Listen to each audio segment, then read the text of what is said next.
Welcome to rhythm of learning. ഇന്ന് നമ്മൾ പഠിക്കാൻ പോകുന്നത് ഇന്ത്യൻ സംസ്ഥാനമായ ജാർഖണ്ഡിനെ കുറിച്ചാണ്. ക്ലാസ്സിലേക്ക് കടക്കാം. ജാർഖണ്ഡ് എന്ന് പറയുന്ന ഇന്ത്യൻ സംസ്ഥാനം നിലവിൽ വന്നത് 2000 നവംബർ 15-നാണ്. അപ്പൊ 2000 നവംബർ 15 നിലവിൽ വന്ന ഇന്ത്യൻ സംസ്ഥാനമാണ് ജാർഖണ്ഡ്.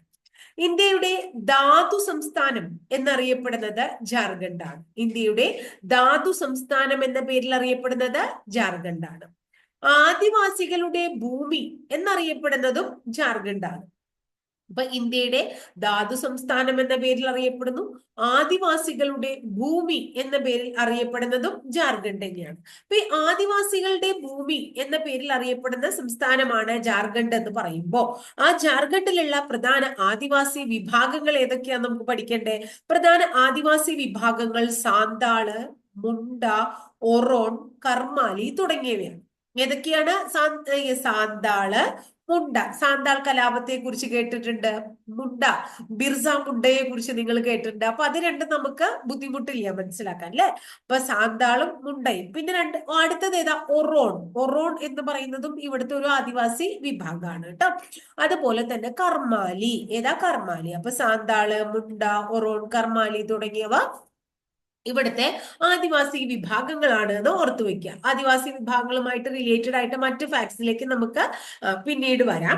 ഇനി ഇന്ത്യയുടെ വനാഞ്ചൽ എന്നും വിളിക്കുന്നുണ്ട്. അപ്പൊ ആദിവാസികളുടെ ഭൂമി, ഇന്ത്യയുടെ ധാതു സംസ്ഥാനം, ഇന്ത്യയുടെ വനാഞ്ചൽ എന്നും എന്തിനെ അറിയപ്പെടുന്നു? ജാർഖണ്ഡിനെ വിളിക്കുന്നു.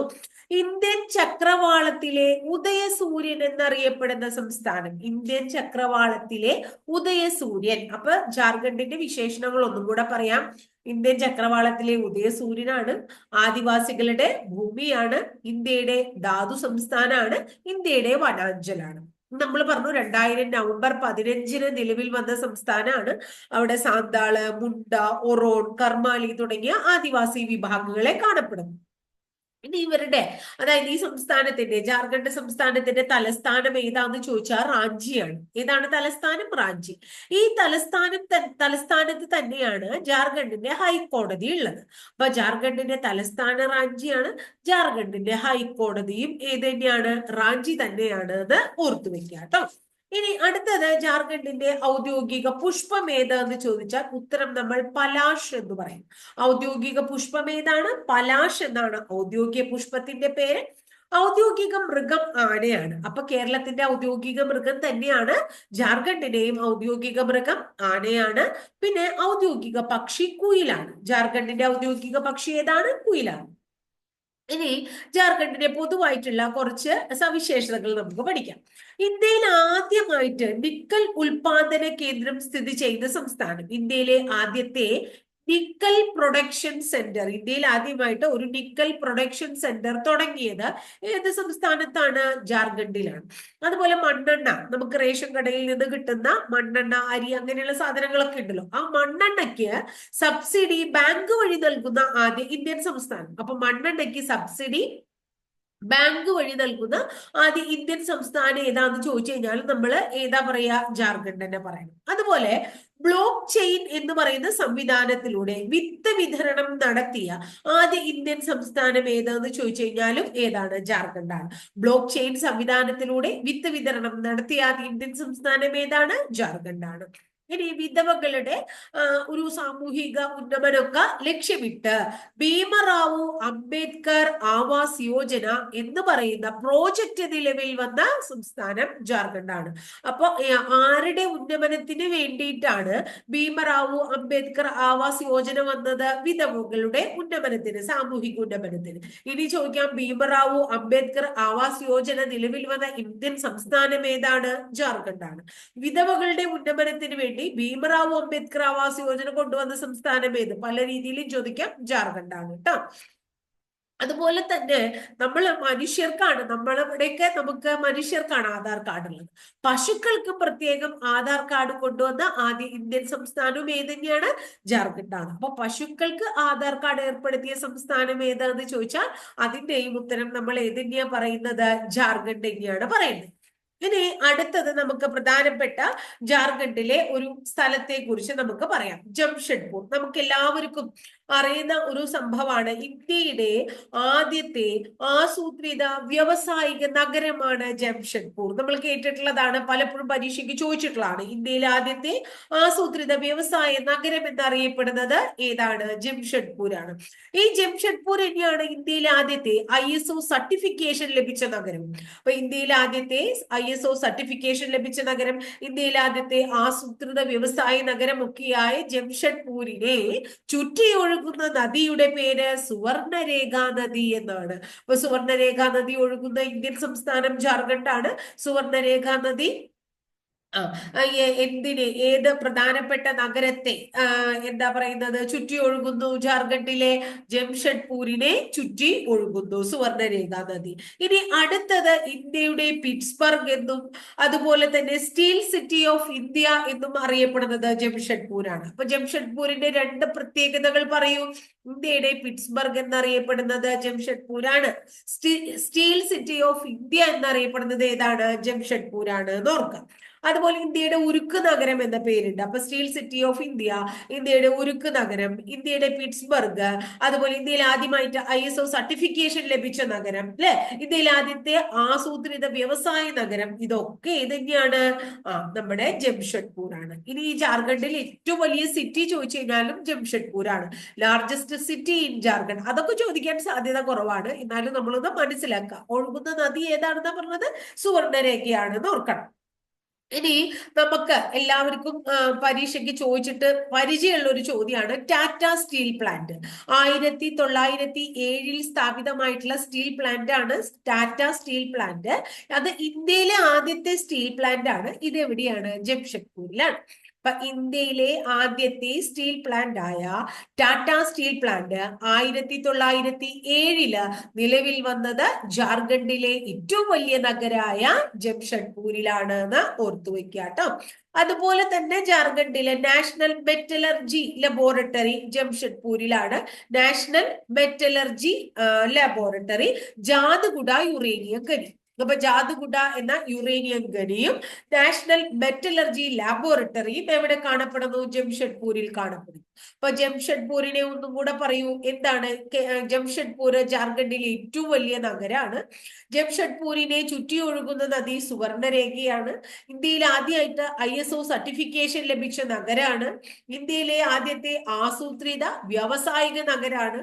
സ്റ്റീൽ സിറ്റി ഓഫ് ഇന്ത്യ എന്നും ഇന്ത്യയുടെ ഉരുക്ക് നഗരം എന്നും ഇന്ത്യയുടെ പിറ്റ്സ്ബർഗ് എന്നൊക്കെ അറിയപ്പെടുന്നത് ജംഷഡ്പൂരാണ്. നമ്മുടെ ആദ്യത്തെ സ്റ്റീൽ പ്ലാന്റ് ആയ ടാറ്റ സ്റ്റീൽ പ്ലാന്റ് 1907 നിലവിൽ വന്നതും ജംഷഡ്പൂരിലാണ്.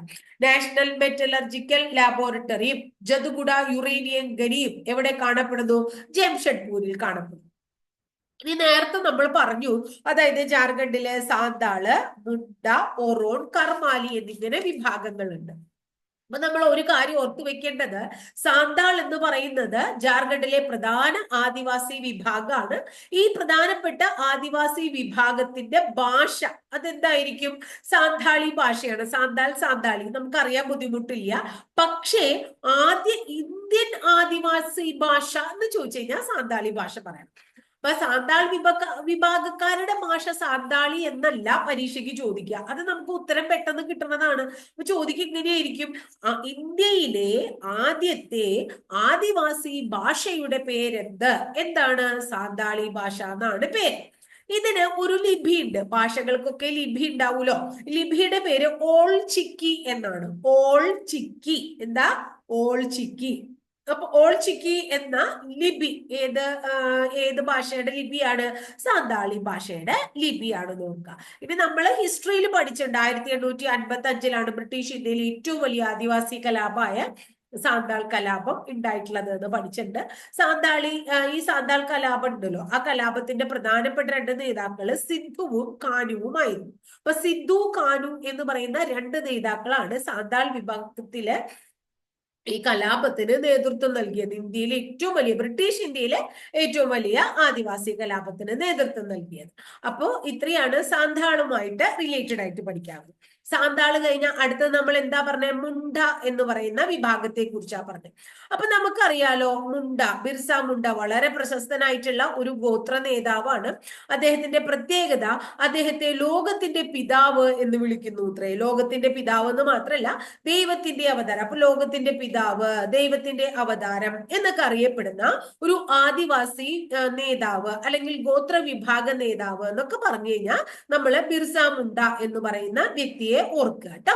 അതുപോലെ തന്നെ എന്താ പറയാ, ജാർഖണ്ഡിലെ എല്ലാ എന്താ പറയാ, ജാർഖണ്ഡിലെ ഓരോ വ്യക്തികളെയും വളരെയധികം വ്യക്തികളുടെ ആവേശമായിട്ട് മാറിയ, റോൾ മോഡലൊക്കെ ആയിട്ട് മാറിയ ഒരു പോരാളി കൂടിയായിരുന്നു ആര്? ബിർസ മുണ്ട. നമ്മളോട് അങ്ങനെയൊന്നും ചോദിക്കാറില്ല. നമ്മളോട് ചോദിക്കാം ബിർസ മുണ്ട എവിടെയാണ്, എയർപോർട്ട് എവിടെയാണ് എന്ന് ചോദിക്കാം. ബിർസ മുണ്ട എയർപോർട്ട് എവിടെയാണ്? റാഞ്ചിയിലാണ്.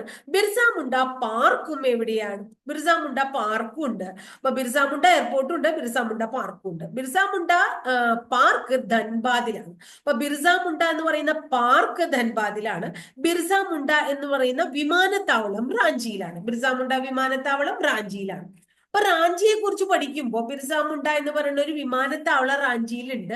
റാഞ്ചിയെ കുറിച്ച് പറയുമ്പോൾ നമുക്ക് എല്ലാവരും കേട്ടിട്ടുണ്ട്, റാഞ്ചി നദിയും സുവർണരേഖ നദീ തീരത്ത് തന്നെയാണ് സ്ഥിതി ചെയ്യുന്നത്. അപ്പൊ നേരത്തെ നമ്മൾ ജംഷഡ്പൂരും സുവർണരേഖ നദീ തീരത്താണ്. ജംഷഡ്പൂരിനെ ചുറ്റി ഒഴുകുക പറഞ്ഞു സുവർണരേഖ, അല്ലേ? ഇവിടെ എന്താ പറയുന്നത്? റാഞ്ചി സുവർണരേഖ നദീ തീരത്താണ്.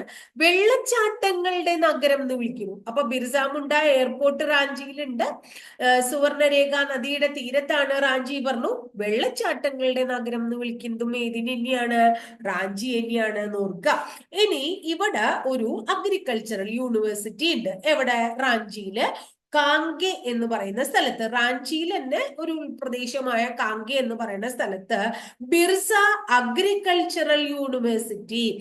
ബിർസ അഗ്രികൾച്ചറൽ യൂണിവേഴ്സിറ്റി സ്ഥിതി ചെയ്യുന്നത് റാഞ്ചിയിലെ കാങ്കയിലാണ്. റാഞ്ചിയിലെ കാങ്കെ എന്ന് പറയുന്ന സ്ഥലത്താണ്. ഇപ്പൊ വെള്ളച്ചാട്ടങ്ങളുടെ നഗരമാണ് റാഞ്ചി. ബിർസ മുണ്ട വിമാനത്താവളം റാഞ്ചിയിലുണ്ട്. ബിർസ അഗ്രികൾച്ചറൽ യൂണിവേഴ്സിറ്റി ഉണ്ട്. റാഞ്ചി സുവർണരേഖ നദിയുടെ തീരത്തുമാണ്. ഇനി അടുത്തത്, നമ്മൾ നേരത്തെ ഒരു സ്ഥലത്തെ കുറിച്ച് പറഞ്ഞല്ലോ, ബിർസ മുണ്ടയെ പറഞ്ഞപ്പോ ബിർസ മുണ്ടയുടെ പേരിൽ ഒരു പാർക്ക് ധൻബാദിലുണ്ട് പറഞ്ഞു. അപ്പൊ അതുപോലെ തന്നെ ധൻബാദിനെ കുറിച്ചും നമുക്ക് ഒന്ന് രണ്ട് കാര്യങ്ങൾ പഠിക്കാനുണ്ട്. ധൻബാദിനെ കുറിച്ച് ഒരു വിശേഷണം തന്നെ ആദ്യം പഠിച്ചു വെക്കുക, ഖനികളുടെ നഗരം. ധൻബാദിനെ വിശേഷിപ്പിക്കുന്ന ഒരു പേരെന്താണ്? ഖനികളുടെ നഗരം. അപ്പൊ ഖനികളുടെ നഗരം എന്ന് വിളിക്കുന്നത് ധൻബാദിനെയാണ്. ഇന്ത്യൻ സ്കൂൾ ഓഫ് മൈൻസിന്റെ ആസ്ഥാനവും ധൻബാദിലാണ്. അപ്പൊ ഖനികളുടെ നഗരം എന്ന് ധൻബാദിനെ വിളിക്കുന്നുണ്ട്. ഇന്ത്യൻ സ്കൂൾ ഓഫ് മൈൻസ് എവിടെയാണ്? ധൻബാദിലാണ് എന്ന് ഓർത്തുവെക്കുക. അതുപോലെ തന്നെ സെൻട്രൽ മൈനിങ് റിസർച്ച് ഇൻസ്റ്റിറ്റ്യൂട്ട്. അപ്പൊ Indian school of mines, central mining research institute. ശ്രദ്ധിക്കണം കേട്ടോ, ഖനികളുടെ നഗരല്ലേ, അപ്പൊ സെൻട്രൽ മൈനിങ് റിസർച്ച് ഇൻസ്റ്റിറ്റ്യൂട്ട് രണ്ടും എവിടെ തന്നെയാണ്? ധൻബാദിൽ തന്നെയാണ്. അപ്പൊ ഖനികളുടെ നഗരാണ്, സെൻട്രൽ മൈനിങ് റിസർച്ച് ഇൻസ്റ്റിറ്റ്യൂട്ട് ഉണ്ട്, ഇന്ത്യൻ സ്കൂൾ ഓഫ് മൈൻസ് ഉണ്ട്. ഇതൊക്കെ എവിടെയാണ്? ധൻബാദിലാണ് കേട്ടോ. ഇനി അവിടുത്തെ വളരെ പ്രശസ്തമായിട്ടുള്ള, ധൻബാദിലുള്ള വളരെ പ്രശസ്തമായിട്ടുള്ള ഒരു കൽക്കരി ഖനിയുടെ പേരാണ് ജാരിയ. ധൻബാദിലെ പ്രസിദ്ധമായിട്ടുള്ള ഒരു കൽക്കരി ഖനിയാണ് എവിടെയാണ്? ഏതാണ്? ജാരിയ. അപ്പൊ ജാരിയ കൽക്കരി ഖനി എവിടെയാണ്? ധൻബാദിലാണ്. ഇനി ധൻബാദിലെ ഒരു വെള്ളച്ചാട്ടത്തിന്റെ പേരും കൂടെ പഠിച്ചു നോക്കൂ, ബട്ടിൻഡ. ബട്ടിൻഡ വെള്ളച്ചാട്ടം, വാട്ടർഫോൾസ് കാണപ്പെടുന്നത് ധൻബാദിലാണ്. ഇത്രയാണ് ധൻബാദിനെ കുറിച്ച് പറയാനുള്ളത്. ഇനി അതുപോലെ തന്നെ ഇന്ത്യയില് നമ്മൾ നേരത്തെ പറഞ്ഞു എന്നാണ്, അത് വിട്ടുപോയിട്ടുണ്ടോ എന്നൊരു സംശയമുണ്ട്, അതുകൊണ്ടാണ്. ഇന്ത്യയിൽ കൽക്കരി നിക്ഷേപത്തിൽ മുന്നിൽ നിൽക്കുന്ന സംസ്ഥാനം ഏത് എന്ന് ചോദിച്ചു കഴിഞ്ഞാൽ നമ്മൾ ഏത് പേര് പറയണം? ജാർഖണ്ഡിന്റെ പേര് പറയണം. അതുപോലെ തെർമോകോൾ ഒക്കെ ഇല്ലേ, തെർമോകോൾ പ്ലേറ്റുകള്, അത് നിരോധിച്ച ആദ്യ ഇന്ത്യൻ സംസ്ഥാനം. തെർമോകോൾ പ്ലേറ്റുകൾ നിരോധിച്ച, നേരത്തെ ഒക്കെയും വ്യത്യസ്തമായിട്ടുള്ള കാര്യങ്ങളാണ് ജാർഖണ്ഡില്. നേരത്തെ നമ്മൾ പറഞ്ഞു പശുക്കൾക്ക് എന്താ പറഞ്ഞ? ആധാർ കാർഡ് പറഞ്ഞു അല്ലെ. അതുപോലെ തന്നെ മണ്ണെണ്ണയ്ക്ക് നമ്മൾ എന്ത് പറഞ്ഞു? സബ്സിഡി പറഞ്ഞു. അതുപോലെ ഇപ്പോൾ തെർമോകോൾ പ്ലേറ്റുകൾ നിരോധിച്ച ആദ്യ ഇന്ത്യൻ സംസ്ഥാനം ചോദിച്ചു കഴിഞ്ഞാലും ജാർഖണ്ഡ് തന്നെ പറയണം കേട്ടോ. ഇനി ജാർഖണ്ഡിലെ national park, wild life sanctuaries അങ്ങനെയുള്ളതൊക്കെ ഉണ്ടെങ്കിൽ അത് പഠിക്കുക. അപ്പൊ ബെറ്റ്ല എന്ന് പറയുന്ന ഒരു നാഷണൽ പാർക്ക് ഉണ്ട്, ബെറ്റ്ല. ബെറ്റ്ല നാഷണൽ പാർക്ക് എവിടെയാണ്? അപ്പോ ജാർഖണ്ഡിലാണ്. ബെറ്റ്ല നാഷണൽ പാർക്ക് ജാർഖണ്ഡിലാണ്. എപ്പോഴും പരീക്ഷയ്ക്ക് ചോദിക്കാറുള്ള ഒരു ടൈഗർ റിസർവ് ആണ് പലമാവു. പലമാവു ടൈഗർ റിസർവ്. അപ്പൊ ബെറ്റ്ല നാഷണൽ പാർക്ക് പലമാവു ടൈഗർ റിസർവ് ഒക്കെ എവിടെ തന്നെയാണ്? ജാർഖണ്ഡിലാണ്. ഇനി ഇവിടുത്തെ വൈൽഡ് ലൈഫ് സാങ്ച്വറീസിനെ ഓർക്കണം. ഹസാരിബാഗ്, പരീക്ഷയ്ക്ക് ചോദിച്ചിട്ടുള്ള ചോദ്യം. ഹസാരിബാഗ് വൈൽഡ് ലൈഫ് സാങ്ച്വറി എവിടെയാണ്? ജാർഖണ്ഡിലാണ്. ഡൽമ എന്ന് പറയുന്ന വൈൽഡ് ലൈഫ് സാങ്ച്വറിയും എവിടെ തന്നെയാണ്? ജാർഖണ്ഡിലാണ്. അപ്പൊ ജാർഖണ്ഡിലെ നാഷണൽ പാർക്ക് ഉണ്ട്, അതിന്റെ പേര് ബെറ്റ്ലാൻഡ് നാഷണൽ പാർക്ക് എന്നാണ്. ജാർഖണ്ഡിലെ ഒരു ടൈഗർ റിസർവ് ഉണ്ട്, അതിന്റെ പേര് പലമാവു ടൈഗർ റിസർവ് എന്നാണ്. ജാർഖണ്ഡിലെ ഒരു പ്രധാന വൈൽഡ് ലൈഫ് സാങ്ച്വറി ഉണ്ട്, അതിന്റെ പേര് ഹസാരി ബാഗ് എന്നും അതുപോലെ തന്നെ ഡൽമ എന്നും, രണ്ടെണ്ണമാണ് കേട്ടോ. ഇനി ജാർഖണ്ഡിലെ പ്രസിദ്ധമായിട്ടുള്ള രണ്ട് കുന്നുകളുടെ പേര് പഠിച്ചു വെക്കുക. ഹിൽസ്, രാജ്മഹൽ കുന്നുകൾ ട്ടോ, രാജ്മഹൽ കുന്നുകളും ടാഗോർ കുന്നുകളും രാജ്മഹൽ കുന്നുകളും കാണപ്പെടുന്ന ഇന്ത്യൻ സംസ്ഥാനം ഏതാണ്? നമ്മുടെ ജാർഖണ്ഡാണ്. ഇനി അടുത്തത് വളരെ പ്രധാനമാണ്. നമ്മളോട് ഓരോ സ്റ്റീൽ പ്ലാന്റുകളൊക്കെ എടുത്തിട്ട് ആ സ്റ്റീൽ പ്ലാന്റുകൾ ഏത് രാജ്യത്തിന്റെ സഹായത്തോടു കൂടി നിർമ്മിച്ചതാണെന്ന് പരീക്ഷയ്ക്ക് ചോദിക്കാറില്ലേ? അങ്ങനെ പ്രധാനപ്പെട്ട ഒരു സ്റ്റീൽ പ്ലാന്റ് അല്ലേ ബൊക്കാറോ സ്റ്റീൽ പ്ലാന്റ്. ആ ബൊക്കാറോ സ്റ്റീൽ പ്ലാന്റ് ജാർഖണ്ഡിലാണ്. ഈ ബൊക്കാറോ സ്റ്റീൽ പ്ലാന്റിന്റെ എന്താ പറയുന്നത്, നിർമ്മാണത്തിനായിട്ട് നമ്മളെ സഹായിച്ച രാജ്യം റഷ്യയാണ്. അപ്പൊ വളരെ പ്രസിദ്ധമായിട്ടുള്ള ഒരു ഉരുക്കു നിർമ്മാണശാലയായ ബൊക്കാറോ സ്റ്റീൽ പ്ലാന്റ് അല്ലെ, അത് റഷ്യയുടെ സഹായത്തോടു കൂടി എവിടെ നിർമ്മിച്ചതാണ്? ജാർഖണ്ഡില് നിർമ്മിച്ചതാണ് എന്ന് ഓർത്തു വെക്കുക കേട്ടോ.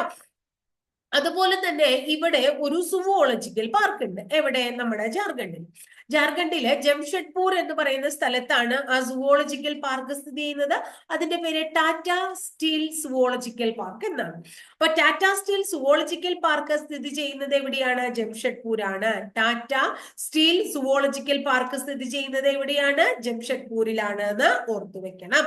ഇനി അടുത്തത് നെതർഹട്ട് എന്ന് പറയുന്ന ഒരു പട്ടണം ഉണ്ട്. നെതർഹട്ട് എന്ന് പറയുന്ന ഒരു സിറ്റി, ഒരു ടൗൺ ഉണ്ട് നെതർഹട്ട് എന്ന് പറഞ്ഞിട്ട്. എവിടെ? ജാർഖണ്ഡില്.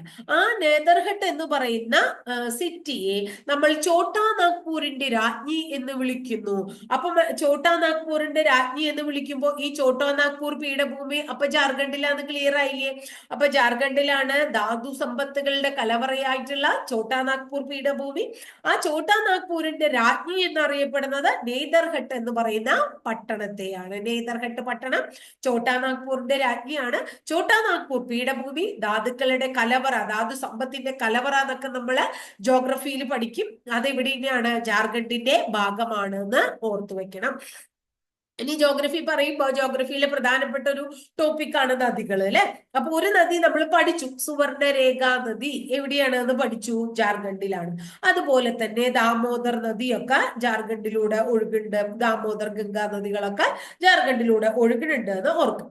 ഇനി ഹൈക്കോടതി ആവശ്യങ്ങൾക്ക് പിങ്ക് കവർ പ്രകാശനം ചെയ്ത ആദ്യ ഇന്ത്യൻ സംസ്ഥാനം. ഹൈക്കോടതി ആവശ്യങ്ങൾക്ക് പിങ്ക് കവർ പ്രകാശനം ചെയ്ത ആദ്യ ഇന്ത്യൻ സംസ്ഥാനം ഏതാണ്? ജാർഖണ്ഡാണ് എന്ന് ഓർത്തിരിക്കണം കേട്ടോ. അതുപോലെ പൂർണ്ണമായും സൗരോർജം കൊണ്ട് പ്രവർത്തിക്കുന്ന ആദ്യത്തെ കോടതി സമുച്ചയം ജാർഖണ്ഡിലെ ഖുന്തി കോടതിയാണ്. പൂർണ്ണമായും സൗരോർജം കൊണ്ട് പ്രവർത്തിക്കുന്ന നമ്മുടെ ആദ്യത്തെ ഇന്ത്യയിലെ തന്നെ ആദ്യത്തെ കോടതി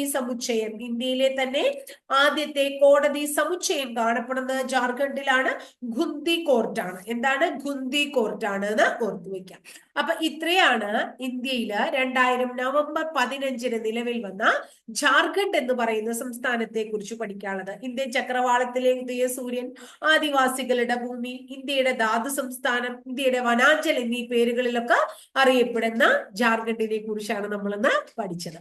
അപ്പൊ വളരെ ചെറിയൊരു സ്റ്റേറ്റ് ആണ്, അത്ര അധികം കാര്യങ്ങളൊന്നും പഠിക്കാനില്ല. അപ്പൊ നമ്മളിപ്പോ കുറെ അധികം സ്റ്റേറ്റുകളായിട്ട് ഓരോ ക്ലാസ്സുകൾ ഇങ്ങനെ അപ്ലോഡ് ചെയ്യുന്നുണ്ട്. അപ്പൊ സ്റ്റേറ്റുകൾ ഓരോ ദിവസത്തെ ഓരോന്ന് പഠിക്കുമ്പോൾ നിങ്ങൾക്ക് അത്ര ബുദ്ധിമുട്ടുണ്ടാവില്ല. അപ്പൊ കഴിഞ്ഞ ദിവസം സ്റ്റേറ്റ് അല്ലായിരുന്നു, നമ്മള് ആനുകാലികത്തിന്റെ ക്ലാസ് ആയിരുന്നു. അപ്പൊ ഒരു സ്റ്റേറ്റ് പഠിക്കാൻ നിങ്ങൾക്ക് അപ്പൊ കുറച്ച് സമയം കിട്ടുന്നുണ്ട്. അങ്ങനെ പഠിച്ച് പോവല്ലാവും കേട്ടോ.